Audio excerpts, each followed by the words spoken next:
ماہنامہ ترجمان القرآن دور حاضر میں قرآن مجید کے پیغام کو سمجھنے کا بہترین ذریعہ تازہ شمارے کی آڈیو ریکارڈنگ پیش کی جا رہی ہے، سماعت فرمائیے۔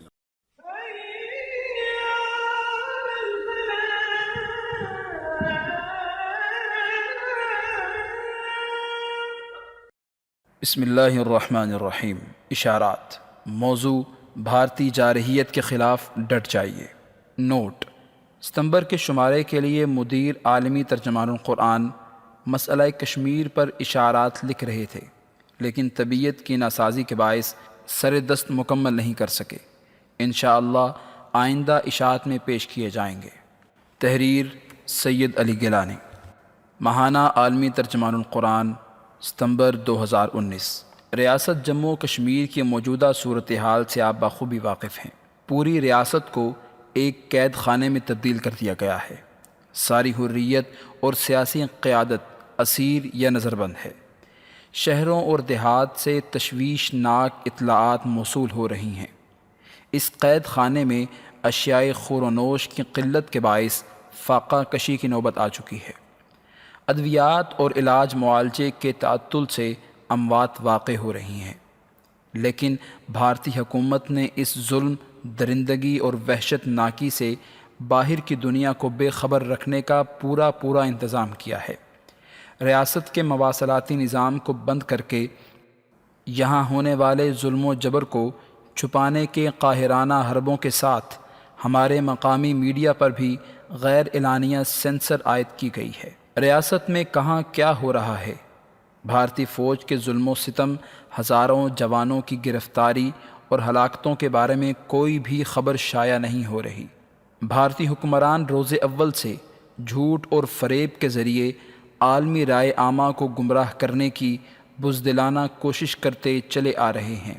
اقوام متحدہ نے بھارت کو ان بدنام ملکوں میں شامل کیا ہے جہاں انسانی حقوق کی پاسداری اور تحفظ کی خاطر کام کرنے والوں کو قتل، تشدد، دھمکی اور خواتین کارکنوں کو جنسی زیادتیوں کی دھمکیوں کا سامنا ہے۔ ان اہلکاروں کو قدم قدم پر قانونی اور انتظامی مشکلات سے دوچار کیا جاتا ہے۔ بھارتی حکمرانوں کی تمام پابندیوں کے باوجود اس وقت مسئلہ کشمیر کی گونج پوری دنیا میں سنائی دے رہی ہے، جس کا ایک بڑا ثبوت اقوام متحدہ کی سلامتی کونسل UNSC کے اجلاس میں کشمیر پر بحث اور عالمی ذرائع ابلاغ پر خبروں کی اشاعت ہے۔ اسی سلسلے میں چند باتیں پیش خدمت ہیں۔ جموں و کشمیر کے میرے عزیز ہم وطنوں، السلام علیکم ورحمۃ اللہ وبرکاتہ۔ 5 اگست 2019 سے شروع کیے جانے والے حالیہ اقدامات سے بھارت کا مکروہ اور پرفریب چہرہ پہلے سے کہیں زیادہ بھیانک صورت میں دنیا کے سامنے آ چکا ہے، جس کے تحت وہ اشاروں کنایوں کے بجائے کھل کر یہاں کی آبادی کا تناسب تبدیل کرنے پر اتر آیا ہے۔ طاقت کے نشے کی بدمستی اور اکثریتی ووٹ کے غرور نے دہلی کے حکمرانوں سے انسانیت، اخلاقیات اور جمہوریت کی ساری قدریں چھین لی ہیں، اور وہ اپنے فوجیوں کی تعداد میں ہوش ربا اضافہ کر کے یہاں کی محکوم آبادی کو یرغمال بناتے ہوئے من مانے فیصلے کرنے چڑھ دوڑے ہیں۔ ریاست جموں و کشمیر کے حصے بکھرے کرنے اور اسے دہلی کے زیر انتظام لانے کے اقدام سے بھارتی دہشت گرد اور توسیع پسند حاکموں نے جموں و کشمیر کو نو آبادیاتی کالونی بنانے کے لیے اپنی نام نہاد جمہوریت کا جنازہ بھی نکال دیا ہے۔ حد درجہ افسوسناک امر یہ ہے کہ وہ اس گھناؤنے اقدام پر ماتم کرنے کے بجائے خوشیاں منا رہے ہیں۔ اس مذموم اقدام سے پہلے پوری ریاست جموں و کشمیر کو ایک پریشان کن اور اضطرابی کیفیت میں مبتلا کرتے ہوئے پکڑ دھکڑ اور غیر انسانی، غیر قانونی اور غیر اخلاقی پابندیوں کا نہ ختم ہونے والا سلسلہ شروع کیا گیا۔ پھر ایک جنگی صورتحال پیدا کر کے یہاں کے عوام کو اپنی مسلح افواج کے حوالے کیا۔ پھر تمام انسانی اور سماجی رابطے منقطع کر دینے جیسے بزدلانہ عمل سے اپنی بہادری ثابت کرنے کی مذموم کوشش کی گئی ہے۔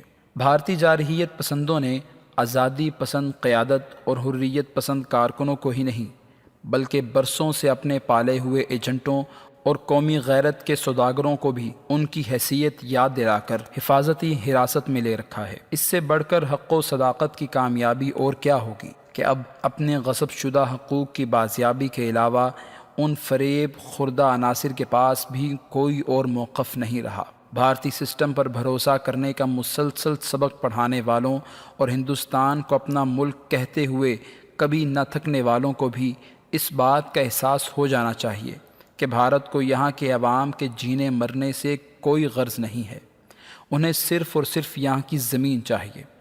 اسی کو ہتھیانے کے لیے انہوں نے اپنے ہی حاشیہ برداروں کو ٹیشو پیپر کی طرح استعمال کر کے کوڑے دان میں پھینک دیا ہے۔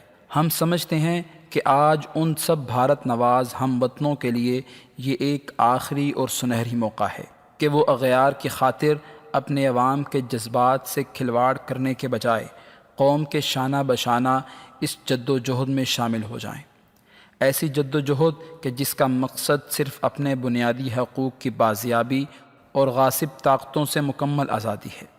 اگر یہ لوگ ایسا کریں گے اور بحیثیت قوم یکسو اور یکجان ہو کر دشمن کا مقابلہ کریں گے تو ان کے ماضی کی تمام غداریاں معاف ہو سکتی ہیں۔ تاریخ گواہ ہے کہ حق و صداقت اور یکسوئی و یکجہتی کے سامنے تیر و تفنگ، اسلحے، گولے بارود اور فوجوں کے ٹڈی دل نے ہمیشہ مات کھائی ہے۔ حوصلہ، صبر، نظم و نسق ایک نہتی قوم کے وہ ہتھیار ہیں جن سے وہ بڑی بڑی فوجی طاقتوں کو زیر کر سکتی ہے۔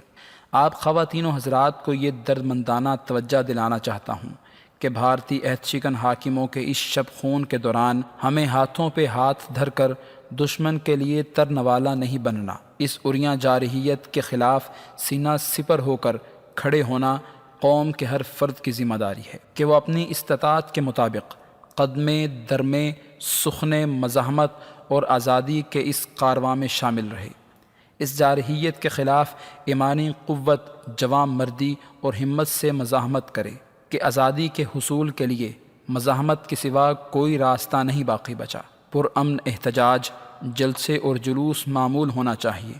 تخریب اور تشدد کے نتیجے میں دشمن کو ہمیں جانی اور مالی نقصان پہنچانے کا بہانہ مل جاتا ہے اور اسے ایسا کوئی موقع فراہم کرنے کے ہم متحمل نہیں ہو سکتے۔